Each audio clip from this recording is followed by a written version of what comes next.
at the beginning of Spectre, we are aware that there's an upheaval going on in the security services, and that M's role as the head of MI6 and specifically the 00 section, the section where you're licensed to kill, is under threat because of a new makeover, a new rethink of how the security services manage themselves.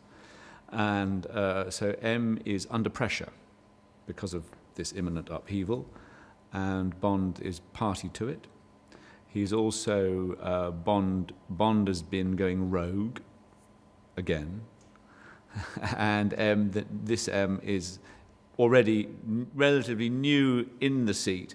He's got upheaval in the security services and a Bond who's doing his own thing. So he's a man under pressure.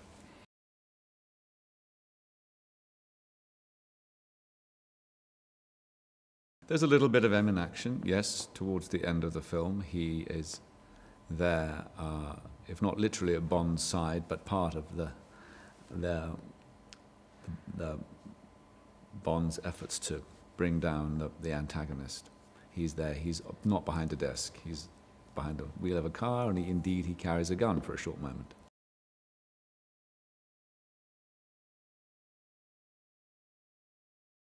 I'm aware of the legacy. I grew up with Bernard Lee, and then Judi Dench made such a fantastic impression as M. And I think she brought a real toughness, which I'm keen to carry on. But I feel instinctively that because I guess I love Le Carré, I love Graham Greene, I have a sort of romantic sense of these 1940s, 50s, 60s spies, and though that's not our era, I feel this M is a child of that world.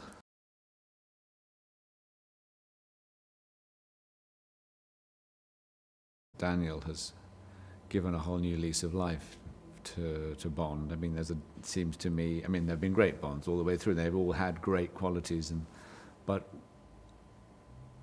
I would say that Daniel's own sort of intensity, interior intensity, alongside an extraordinary physical presence and physical expressiveness, that's made this a very high definition, his high definition Bond. And I've been given a sneak preview of a few scenes by Sam, and I'm blown away by the sort of way Daniel inhabits this character that, for lots of people back in the 70s was, a fun, friendly, escapist, I mean, actually, I don't want to compare, but I mean, every Bond has had great charm or wit or whatever, but I think why this is still current is that Daniel has got something very current about him.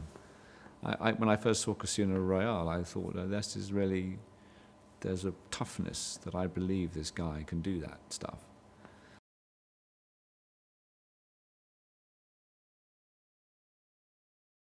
Q is reinvented by Ben Whishaw, who's a fantastic actor, as is Tanner by Rory Kinnear. Rory's an amazing actor. So you have these two great actors who are, again, fleshing out these roles that we know exist alongside M. Bond. Having a very younger Q from the days of Desmond Llewellyn.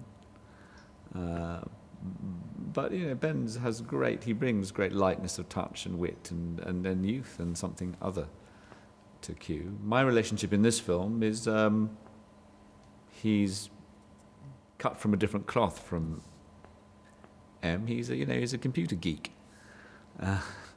and comes from a very different. But he has a particular expertise. M absolutely respects him, admires him for his expertise.